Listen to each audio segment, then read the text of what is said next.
Good evening, everybody. আজি মই দশম শ্ৰেণীৰ পঞ্চম অধ্যায় সমান্তৰ প্ৰগতি ইংৰাজীত এৰিথমেটিক প্ৰগ্ৰেশ্যনছ বুলি কয় এইটোৰ বিষয়ত অলপ আলোচনা কৰিম। এতিয়া তোমালোকে এই চিত্ৰটো চোৱা। এই চিত্ৰটোত কি হৈছে, ল'ৰা ছোৱালীবোৰ উচ্চতাটো লাহে লাহে কমি গৈছে। আৰু এটা চিত্ৰ চোৱা তোমালোকে।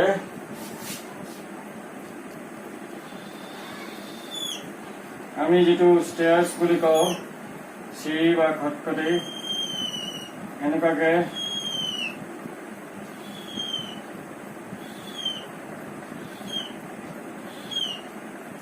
এনেকুৱা থাকে, হয় নাই?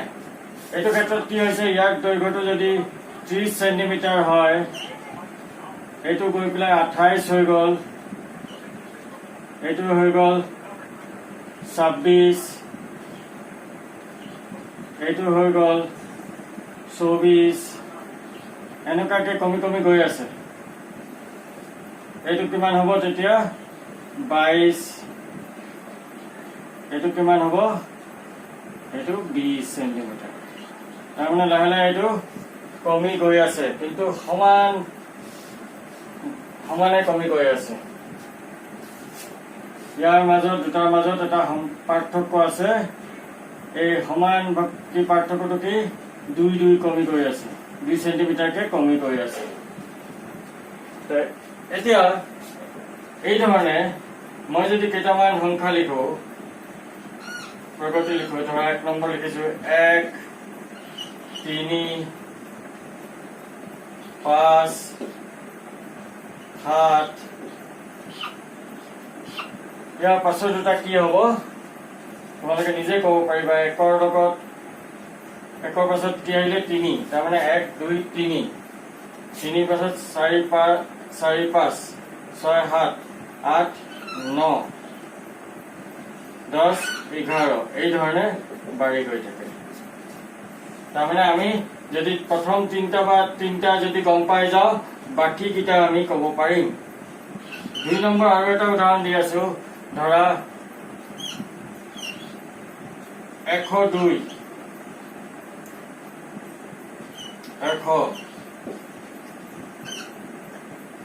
98,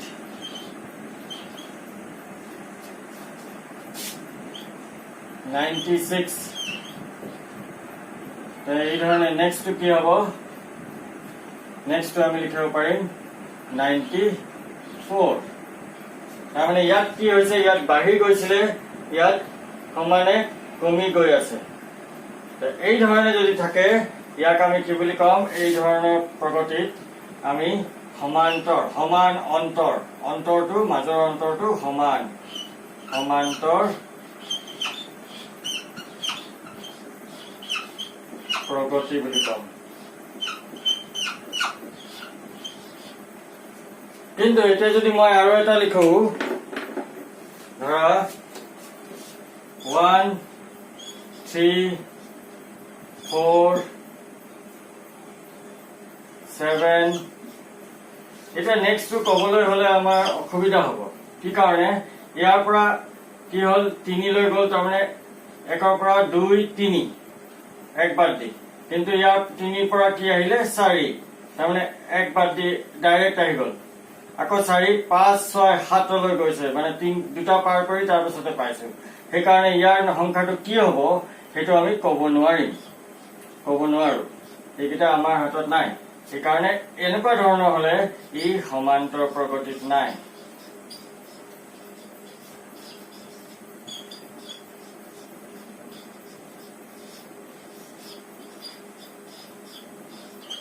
নাই, সমান্তৰ প্ৰগতিত নাই।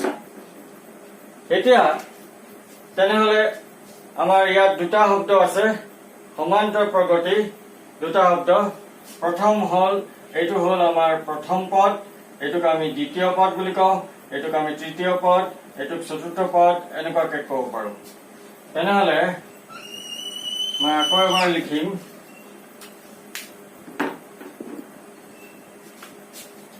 ধৰা 1, 3 5 8 9 এনেকুৱাকৈ গৈ আছে। তো প্ৰথম পদটোক আমি A1 লিখিলো, দ্বিতীয় পদটোক আমি A2 লিখিলো, তৃতীয় পদটোক আমি A3 লিখিলো, চতুৰ্থ পদটোক আমি A4 লিখিলো। এতিয়া মই যদি দ্বিতীয় পদ মাইনাস প্ৰথম পদ কৰো তেতিয়াহ'লে আমি কি পাম? 3 বিয়োগ 1 হবগে কিমান? 2। একেধৰণে যদি মই তৃতীয় পদ বিয়োগ দ্বিতীয় পদ কৰো তেতিয়া আমি কি পাম? 5 minus 3 is equal to কিমান পাম? 2। এই ধৰণে কৰি গৈ থাকিলে আমি পাম কি পাম? এই A2 minus A1 সমান হৈ গল A3 minus A2 সমান A4 minus A3 এই ধৰণে সমান হ'ব। এই সমান যেটো আহিছে এটো কি আহিছে? অন্তৰটো সমান। ইয়াক আমি ডি এৰে বুজাও। অন্তৰটো সমান আৰু ইয়াক আমি কি বুলি কওঁ? সাধাৰণ অন্তৰ। অন্তৰ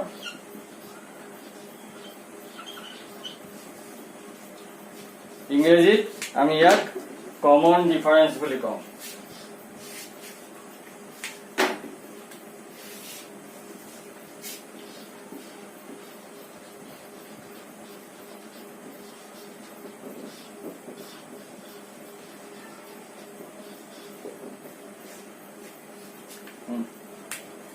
আজি এবাৰ লিখি আছো তাৰমানে A2 minus A1 is equal to A3 minus A2 A4 minus A3 এই ধৰণে বাঢ়ি অন্তৰটো সমান কৰিছে।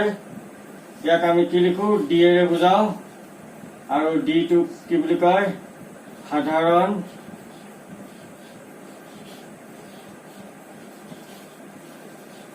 অন্তৰ, ইংৰাজীত কমন ডিফাৰেন্স বুলি কয়।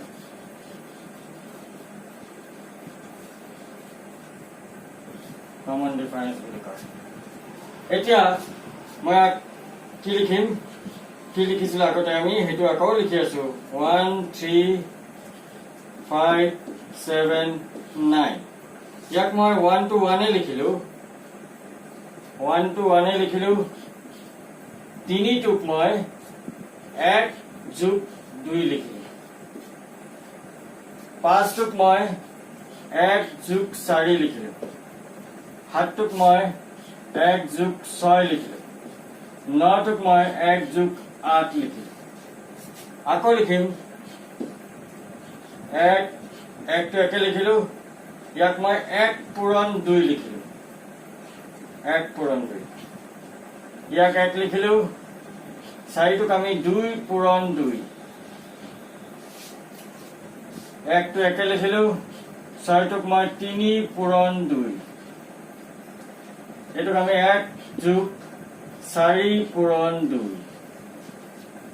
ইয়াত চোৱা তোমালোকে 1 1 1 টো প্ৰথম আছে এটো যোগ হৈ আছে।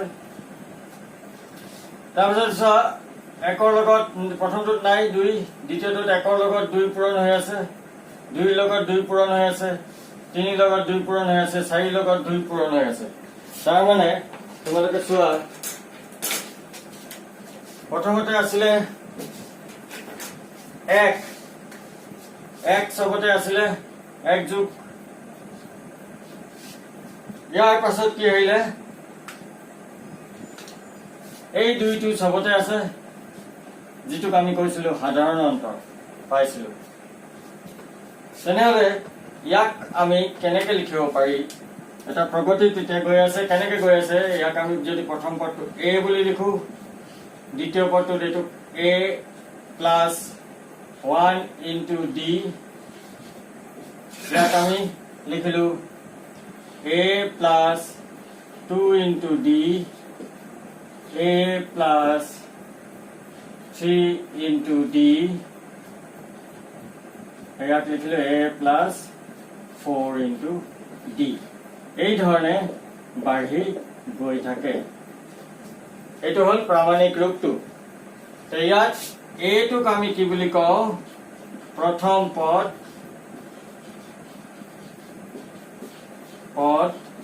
আৰু ডি টোক আমি কি বুলি কওঁ সাধাৰণ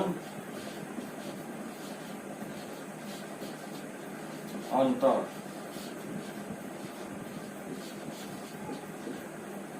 সাধাৰণ অন্তৰ ইংৰাজীত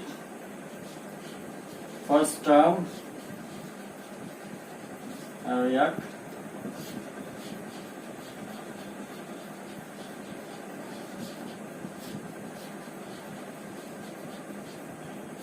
তাহলে এই অংকটোৰ ক্ষেত্ৰত আমাৰ প্ৰথম পদটো কি হৈ গল এই অংকটোৰ ক্ষেত্ৰত আমাৰ প্ৰথম পদটো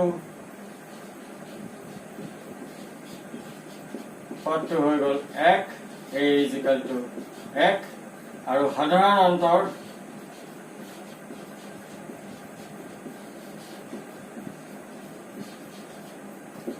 d ইকুয়াল টু আমি এটো প্ৰগতিত আছে সমান্তৰ প্ৰগতিত আগতে চালু আমি এটো কৰি চালু এই ধৰণে আমি কৰি চাব লাগিব যদি এটো সমান হয় তেতিয়া সমান্তৰ প্ৰগতিত আছে আৰু এতিয়া আমি সাধাৰণ অন্তৰটো 3 বিয়োগ 1 2 5 বিয়োগ 3 2 7 বিয়োগ 5 2 9 বিয়োগ 7 2 তেনেহলে সাধাৰণ অন্তৰটো কিমান হৈ যাব 2